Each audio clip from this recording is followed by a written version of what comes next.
second.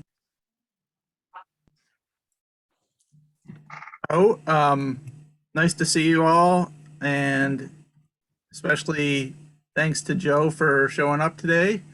Joe, I found his name on the Northeast Storyteller Alliance website, and he was nice enough to respond, and he's willing to join us.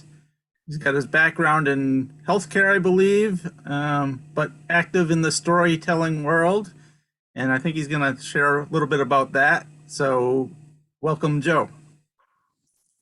Well, it's really great to be here. I was pleased to hear from Zach, and nice to be with you. I tell a lot of historical stories, and I tell some family stories, and I'm going to try to weave those two things together. I have ties to Ithaca. My wife is a Cornellian.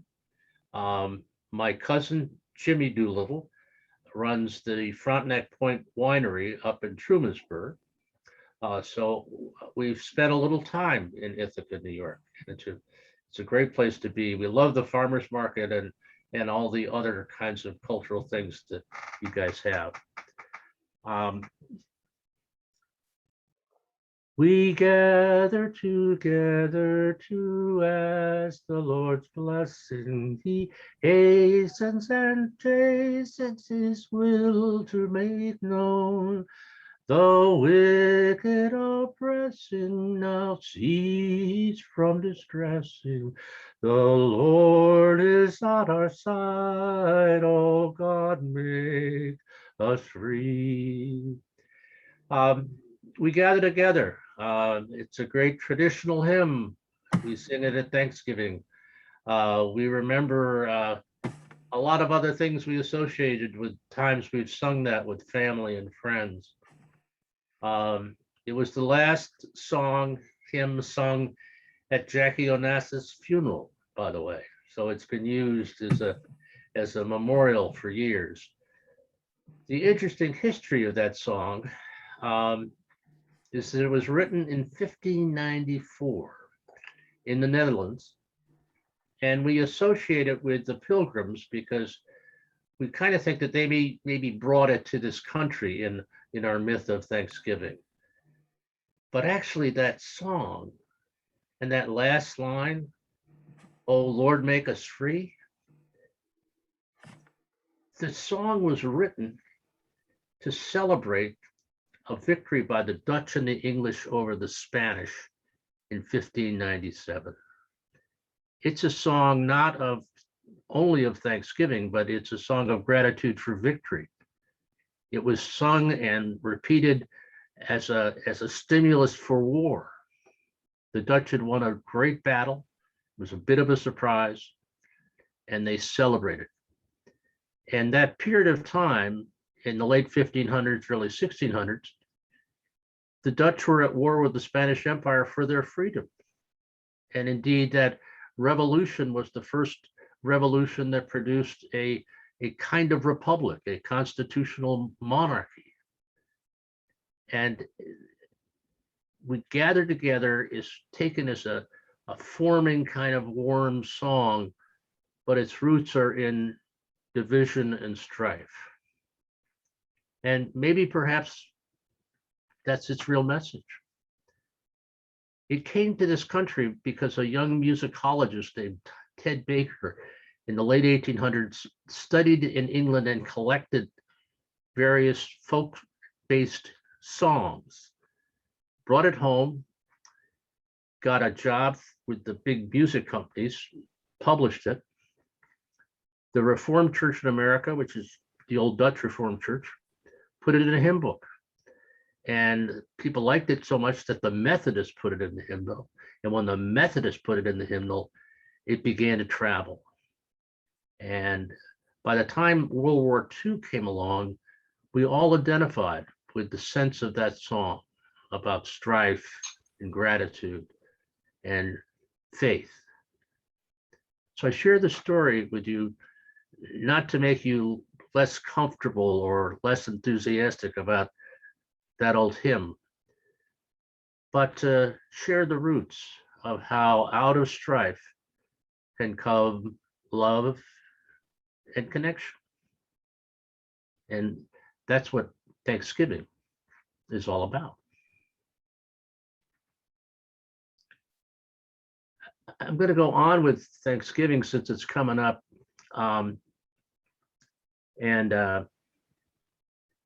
We kind of know from legend and from what William Bradford wrote about the first Thanksgiving with the Pilgrims after that devastating winter, their first winter there. But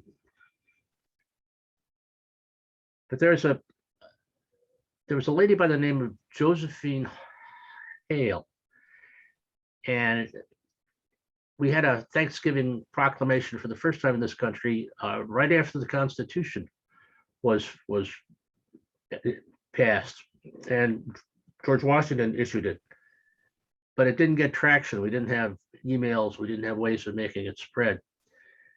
So Sarah Hale in the mid-1800s began to petition presidents to have a Thanksgiving holiday. And she would write letters to the presidents, and not one would respond until Abraham Lincoln. And Abraham Lincoln got her letter and was touched. And being a pretty good politician, he said, this might work. You know, the early part of the Civil War was a disaster for the Union. They got beat up all over the place. And then there was even more controversy when he issued the Proclamation on Emancipation, because that was a little bit of rocky in the border states. And then the Union Army got traction. And it was that time that Lincoln got the letter. And he realized that there needed to be some way of coming together. And he was trying to figure out what those might be. And he said, Thanksgiving. So he issued the proclamation in April of 1864 that the last Thursday of November would be a day of proclamation from here on. And in that proclamation, he laid out the story of the strife, of the angst, of the sacrifice, and the need for gratitude. And I commend that proclamation piece to you because it echoes, even today, you could issue that proclamation and have an understanding of why we celebrate Thanksgiving. And so we hold this time of year when the leaves fall off the trees and we can see the top of the waterfall and we can see the lake and we can be grateful because we have been blessed by friends, family, and a sense of purpose. Happy Thanksgiving.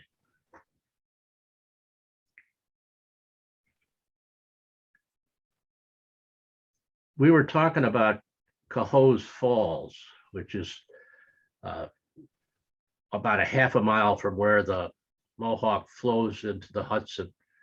And as I mentioned, it was the big barrier that the Europeans discovered from finding their way west very easily.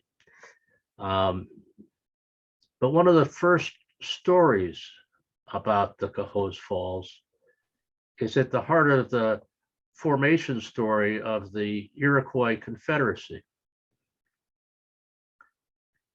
Around the year 1200, the Iroquois Confederacy didn't exist, and the five nations were warring with each other.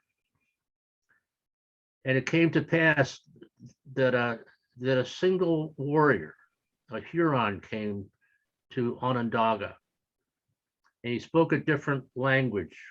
He spoke a language of connection and brotherhood and not warring with their neighbors. And it was well received by many in the tribe, but not by the chief, who was pretty cynical and didn't want things to change.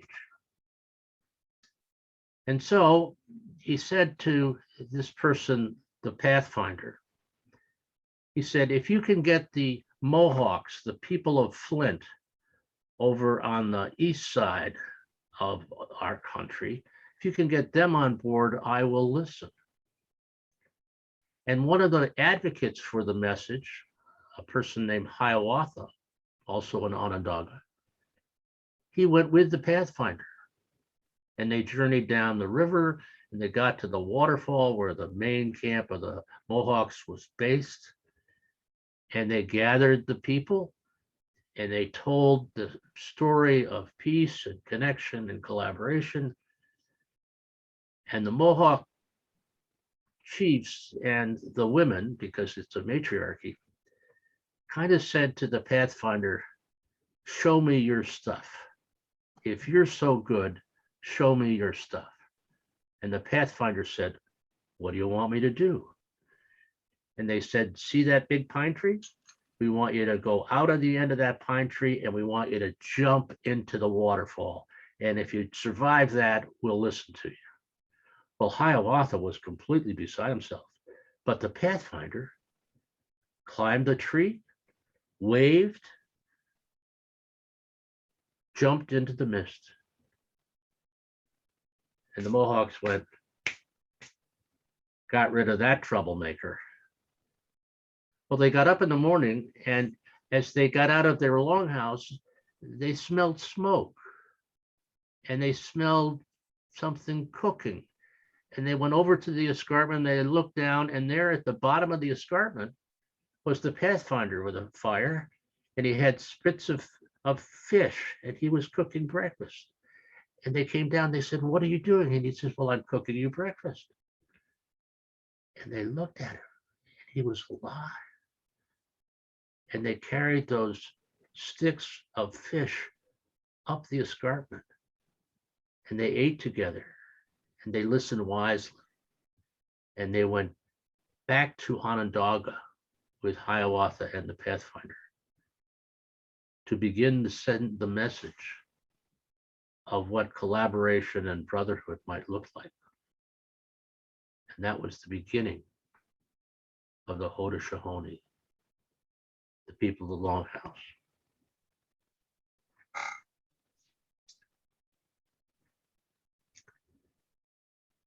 There's a follow-up to that story, and it takes place in 1755. And one of the little-known gatherings of Americans was something called the Albany Plan of Union. And it took place when the French were really threatening, and the colonies didn't know quite how to go about taking them on, and the English were doing something, and there was a need for some coordination. And the colonies decided to come together for the first time and talk about what they might do. And Benjamin Franklin was there, and John Hancock was there, and all the leaders of the yet-to-be revolution were there. And the convener of that Albany Plan of Union was a fellow named Sir William Johnson. He was not Sir William then because he hadn't been at the Battle of Lake George where he became a hero, but he was very influential with the Indian trade. And they met in Albany intentionally because Johnson was very familiar with the structure of the Haudenosaunee and how it worked, and how it was governed, and what an impact it had in controlling the fur trade and in actually expanding its Iroquois base all the way to Michigan, Ohio, and Indiana. So he says, we ought to listen to these guys. So he invited his friend, a guy they called King Hendrick, who was the leader of the Mohawks at the time. And he invited him to come and describe the Confederation. And Hendrick says, well, I'm going to need my PowerPoint. No, actually, he didn't say PowerPoint because they didn't have any PowerPoint. But he says, I've got to bring the belts. And the belts were the record of the actions of the, it would be like bringing the Chronicle of Congress to the festivities. So Hendrick rode. Usually he walked, but he couldn't carry the belts. And he had the belts on his horse. And when he got to the meeting place in Albany at the top of the hill, they carried the belts into what is now called the Academy building and laid them on a table. And wampum is a numistic. It's a reminder. It's not a written language per se.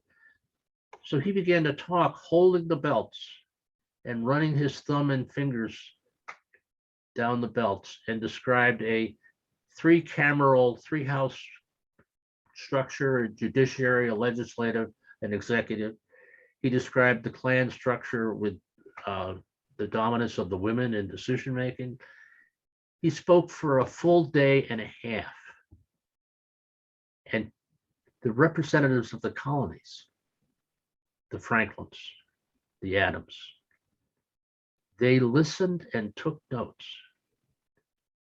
And it is no surprise that we have 3 houses of government in our structure, and that some of the roots of the way our government functions under the Constitution are rooted in the lessons from the Haudenosaunee, from the numistic reminder of people we call ancient and uneducated, and yet they've provided references for our very daily life.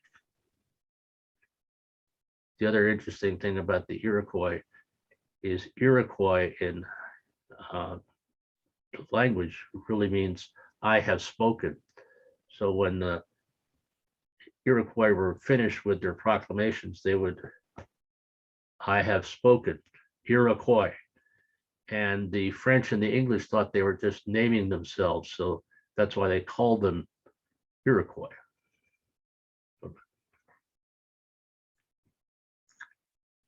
I'm gonna switch gears a little bit here. I'm a grandfather, and I'm going to share a secret with you for those of you who have grandchildren or don't have grandchildren. But my wife and I have what we call bonus grandchildren, and those are grandchildren that aren't really ours, but are the children of really close friends or relatives. The biggest cluster is my married son's sisters-in-law, and we've kind of traveled with them and adopt them, and they call us Bama and Pop, and we send them money on birthdays and Christmas, and it's really fun. And they write us letters. It's really been good, and you don't have to ever really worry about them because it's not that they're that close, but you do worry about them. But this story is about my oldest granddaughter, who is now a sophomore in college. And it takes place when she was 7. My son fell in love with a spinet piano in a music store front window in New Haven, Connecticut. And he had played the piano as a kid. He saw this piano, he went in, it had been owned by a Yale professor. It had a great story to it. And without checking with his wife, my dear daughter-in-law, he buys the piano. And he comes home and informs everybody. And 3 days later, the piano gets delivered. It's in the living room. My daughter-in-law is not quite happy with the placement, but Ben is really excited. And he turns to his 7-year-old daughter and says, Ellie, we can play duets together on this piano. Won't that be fun? And she looks at him and she says, Daddy, I don't want to play the piano. I want to play the harp. And she goes, harp? You like music? Yeah, I want to play the harp. Well, she's a firstborn stubborn kid. So what are they going to do? So they find a person who will teach a 7-year-old how to play the harp. And they get her a little harp without any pedals, and she starts to play, and she's diligent because she's kind of made her own nest for this harp. And, that's what's happening. And she learns to play the piano too, because she learns to play the harp, and she does both things, but she's playing the harp. My mother passes away at 105 years old. And she died in the middle of winter, and our family cemetery is up in New Hampshire, near Northfield, Massachusetts, where my line of Doolittles comes from. And I was talking to my son about the service that would be in May, just a couple of weeks before the service. And we get finished, and Ellie gets on the phone, and she's about 8.5. And she says, Pop, I want to play my harp at Big Bama's service. And I said, put your father on. It's okay, Pop. She can do it. It'll be fine. So there's this white picket fence cemetery in New Hampshire. There's a big granite rock that my grandfather carved Doolittle in that sits over our part of the cemetery. My mom's casket is here. There's iris and flowers on it. And I can see my son and Ellie and Christine and Evie, my other granddaughter, who was 3, coming through, and Ben is carrying the harp. Ellie's carrying her stool. Christine's carrying the music stand. Evie's just carrying herself. And Ellie comes in and she looks and she points up above the boulder. And Ben puts the harp down. She puts her stool down. She puts the music stand up. She tunes things up, and she comes around and she says, Pop, I'm ready when you are. So she goes up there. I nod my head, and she starts to play Bach on the harp, When Sheep May Safely Graze. And I'm a little bit surprised. And she doesn't go on too long. She stops. She's poised. She looks at the 25 or so people. She plays a little more Bach. And again, she stops.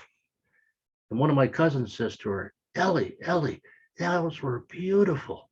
What else do you know? And she looks over at me, and so help me, she winks.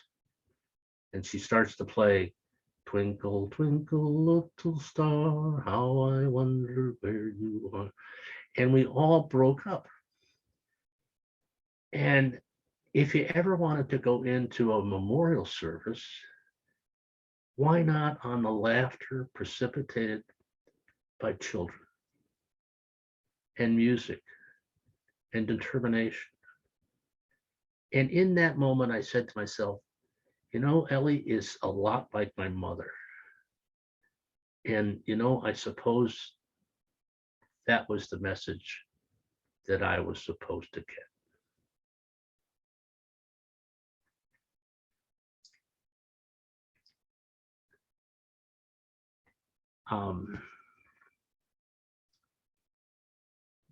This is a family story, although it's not my family story. It was in a book by a guy named Robert Fulghum that some of you may remember, called All the Things I Needed to Know I Learned in Kindergarten. And Fulghum was a Unitarian minister. And as a Unitarian minister, he often got asked to marry people who were not religious, who were of different religions. He was kind of like the Jello of matrimony for these kinds of things. And his church was just off the campus of the University of Washington, so he had a lot of students. And he got approached by a couple, a beautiful young woman from Brooklyn who was Jewish, and a tall, handsome guy from Detroit who was Irish Catholic. And they were in love, and they wanted to get married. And could they have just a little quiet service? And he counseled them on some of the potential problems of this whole thing, but they held to it. And on the next counseling session, they said, since they're going to get married, they'd like to have some of their friends there.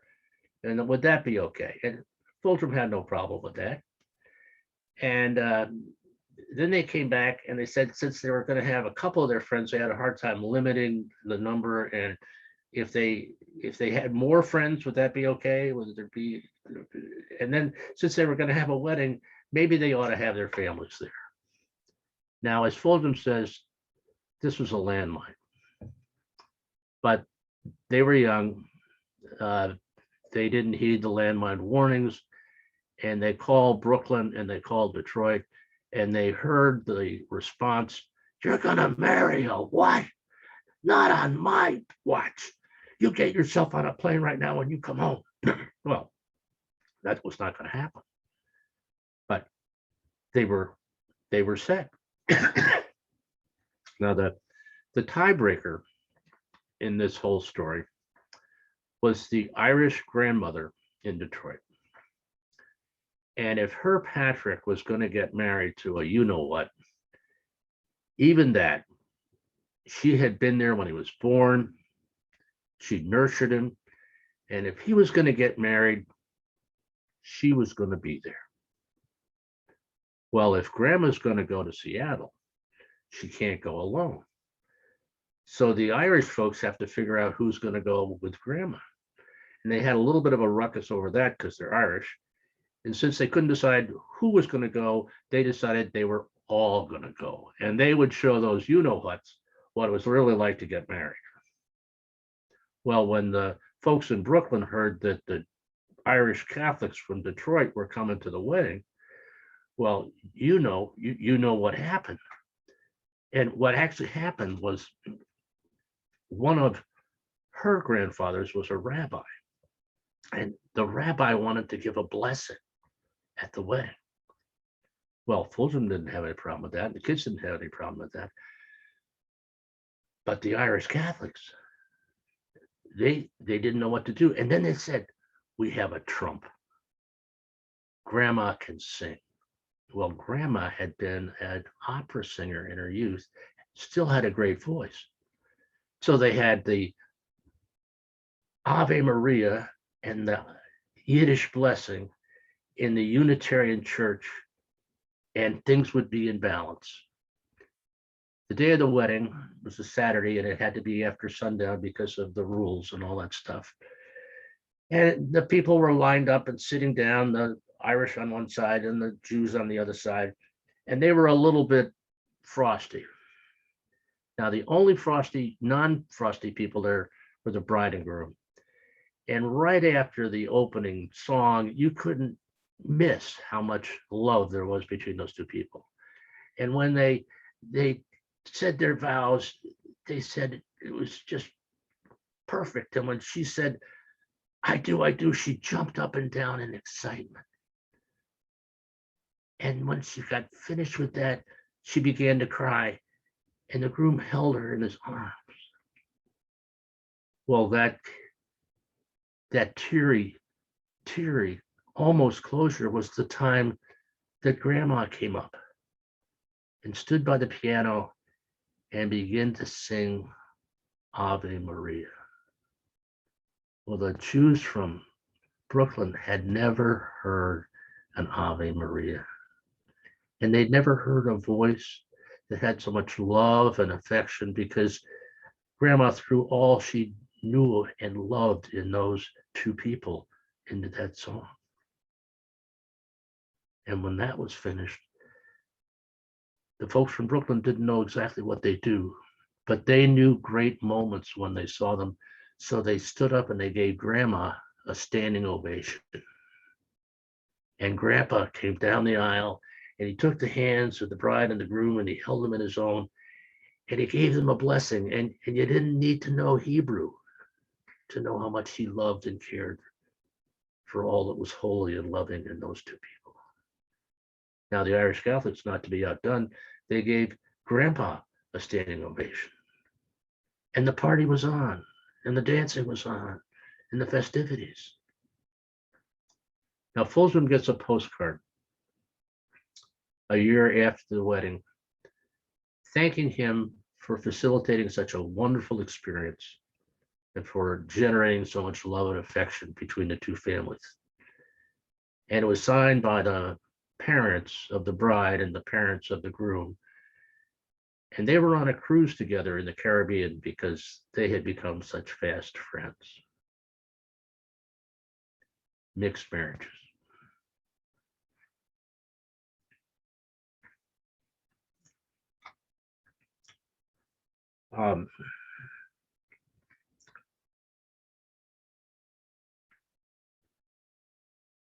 One of my projects, as my memory has begun to roll around, for some reason I've been picking up memories of my early childhood, and which summers were spent on this farm in Northfield, Massachusetts, near that cemetery. And I just have started to try to write them down. A lot of my stories I don't write down. But this one is in the beginning of the book, and it may be the title of my memoir book for the family. And I call it "May the Road Rise to Meet You." You know that Irish blessing? May the road rise to meet you. May the wind be always at your back. May the sun shine warm upon your face. The rain fall soft upon your fields. And until we meet again, may God hold you in the palm of his hand. Well, in my grandma's kitchen, big old square kitchen with two windows that looked out to the north over the orchard, right between those two windows was that Irish blessing in needlepoint. And we're not Irish, so that there was, and when we got to my grandparents' house, the ritual was you'd greet each other, and they would come out, and we would hug both of them. And the smell of my grandfather's trousers was of wood and dirt from the garden and things. But my grandmother's skirt was of the kitchen. It was of wood smoke and delicious smelling stuff. And she would bring us into that kitchen, and she would reach down and get a big tin of chocolate chip cookies that we knew she had made soon before we arrived. And she would give us a cookie. And if we were really good, we'd get more cookies. Well, I soon realized at the age of about 4 that if I pulled the drawers out, I could climb very easily up to the counter. I could reach up, I could get the cookies, I could go back down, open the tin, take 2 cookies, put it all back, and I'd be home free.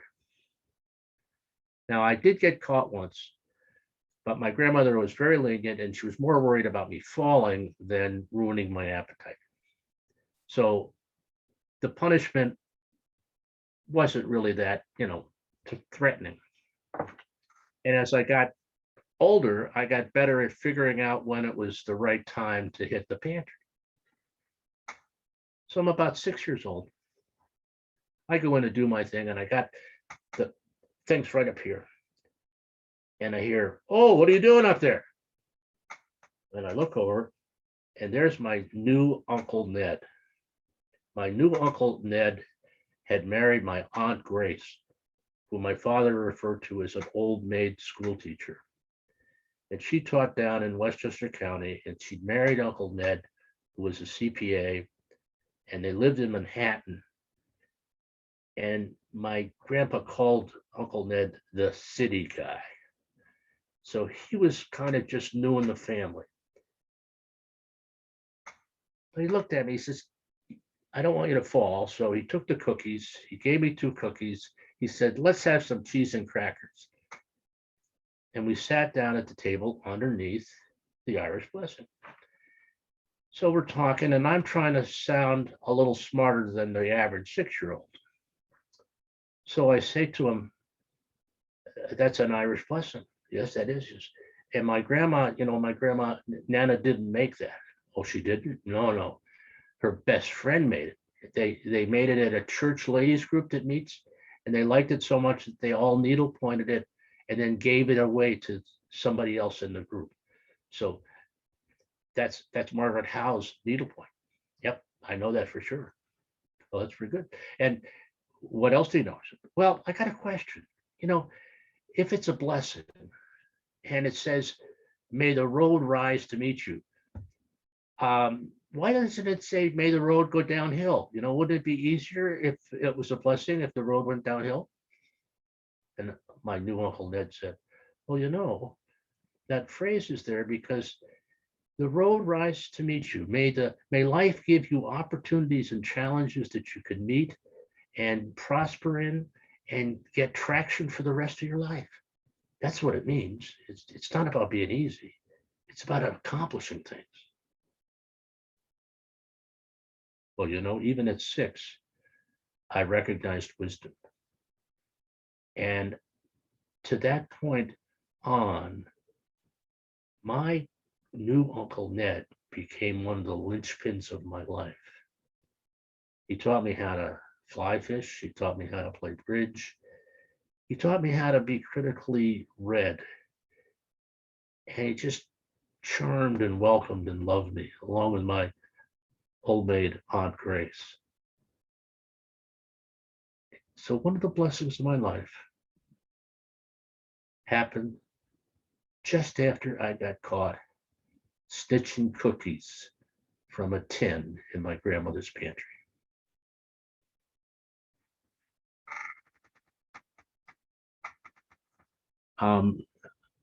I have one more. I'm not sure how long we can go, but if you want one, I got one. And I don't have a visual on this. I can send something around, but I mentioned that my Go ahead. mother. Okay, my mother was 105 years old when she died. My mother was a Christmas baby. Her birthday was Christmas, and that made things a little bit bumpy at Christmas, particularly for her, because she had to do Christmas and she had her birthday, and we only did it right half the time. You know, it was always a challenge. And I have a friend, a minister friend, who was the chaplain of Albany Medical Center, and at the time he had come back to the area, and we were having coffee, and it was. You know, I said to him, I said, Harlan, you know, you could come to our house for Thanksgiving if you don't have a place to go. He says, oh, no, I got a place to go. I'm going to the Mathises. I went there one other time, and I sat right at Jossie's place.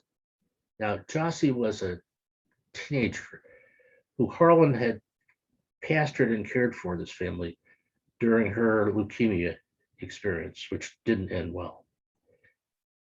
And I said, how do you know that you sat at Jossie's place? He says, well, Fran has a tradition that she kind of draws the hands of everybody who sits at a place, and then she runs her sewing machine around those, and she puts their initials and the dates. So I know that I was there at the place where Jossie sat for 6 years. Wow.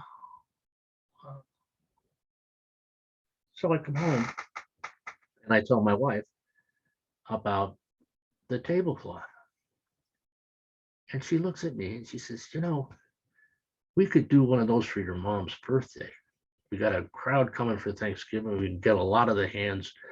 And wouldn't it be nice if we just did that for her?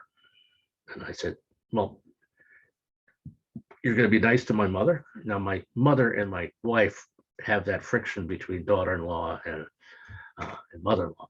She says, no, she would love this. So we went out, we got a beautiful blue tablecloth. And when people came for Thanksgiving, we told them what was going on, and they traced their hands in my office. And Gay had a bunch of calico, and she did the things, and they were beautiful. And we got faxes of other handprints for people who weren't there, and their little sayings were there. Gay's got this all laid out. It's about 12 days before Christmas. And she says, I think your grandmother, your mom's hands ought to be right here. We ought to have them right in the middle of this saddle that I've done. I says, well, how are we going to get her handprints? She says, that's not my problem. So I go over to my mother's. She's about 95 at this point. And I said to her, I'm doing this project in Sunday school for Christmas, and I got old hands and new hands, and you're the oldest hands I know. So can I trace your hands? She didn't bat an eye. I just traced her hands, took them home, put them in red calico, and put them in the middle of the saddle. So it's Christmas Day. We go to my brother's over across the Hudson, and we gave gifts out. We had lunch. We came and we played Pictionary, and it came time for the birthday celebration. And my mother went into the dining room, and there was nothing on the table. It was just blue. And she has a little macular degeneration, so she really didn't focus on it. And my brother, the lawyer, he starts to jump up and down, and he says, Ma, it's our hands. It's all our hands. Happy birthday. And she bent down and she began to feel the threads, and she began to grasp the significance. And she looked right at Gay, and she said, you did this for me, didn't you? I love you. And my wife, yes, I did, Mom. And I love you too. Now, at the time, in 40 years of marriage, that was the only time I've ever heard my wife and my mother say they loved each other. And so I share this along with one of the comments from a great granddaughter who was a Valley girl in California. And her line on the tablecloth is, Grandma, our family is crazy. Let it be so.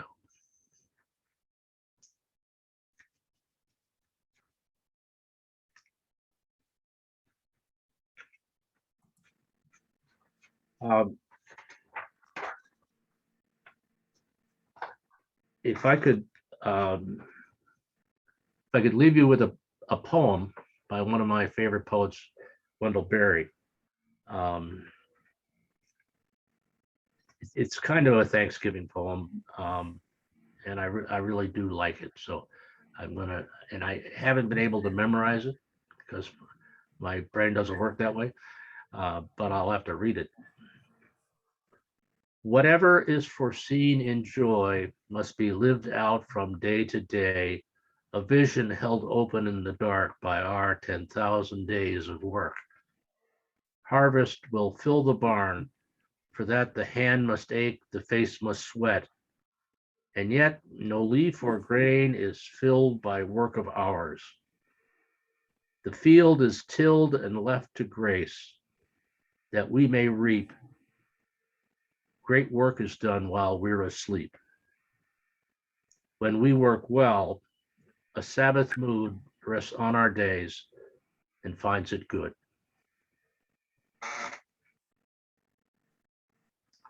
Thank you. Any comments or questions or things like that? I probably should have stopped in the middle. I appreciate the range of stories, everything from, historical origin of Thanksgiving to the personal stories you've got there at the end. So thank you for the whole mix. I'm going to send to Zach a couple of links of programs that you might be interested in. I'm a member of something called the Healing Story Alliance, and we have free Zoom sessions the second and fourth Wednesday of the month, and they're facilitated conversations on themes about healing and life. We started them right after COVID hit, and they've been well received. And you can just get on the link and show up, and they run about an hour and a half. I'm a member of something called the Story Circle of the Capital District, and we have a production arm that's based at our regional theater, Proctor's, and I'll send that to you, storycircle@proctors.org. There's a YouTube link there, and we have a public access TV show, and we have about 250 stories. And they're organized by topic and teller and stuff, so they're fun. So that will just kind of give you some access to some other storytelling. And I have some other tellers that are kind of local to Ithaca, and I'm going to get those names to Zach too. And so I'll send my friends. Please do. Great. And That's it's been- very nice, yeah. It's been really fun to be here, and I really appreciate you listening. And if you get over this way, please stop at the Cohoes Falls. There's a picnic area there, and it's a lot of water. It's a lot of water. So. Well, Thank you. That guys. was really nice. It was different and really, really enjoyable. Well, Like thank you. Zach, I like the breadth and the depth of what you did. Yeah, I loved it. I loved it. Really enjoyed it. Yeah. Yep. Well, Hope fine. to hear And you again sometime, you know. I beg your pardon? It'd be nice to hear you again sometime. I'll come back. I'll come back.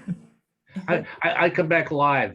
You know, maybe we could tell stories in the creamery or something like that. That would be a not that I've ever been there myself. Any excuse to head up there would be welcome. So That's right. That's next right. time you're in town. Yeah. It's a certain treat for sure. So and you live in a great place. I have to say that we're very fond of Ithaca, New York. So great place. All right. Thank you. Thank you all. Nice to see you all. Yeah. Happy Thanksgiving. Happy Thanksgiving. Yes. Thanksgiving to everybody. Yeah. Giving. Thanks again. Yeah. Have a great day. Bye-bye. Bye.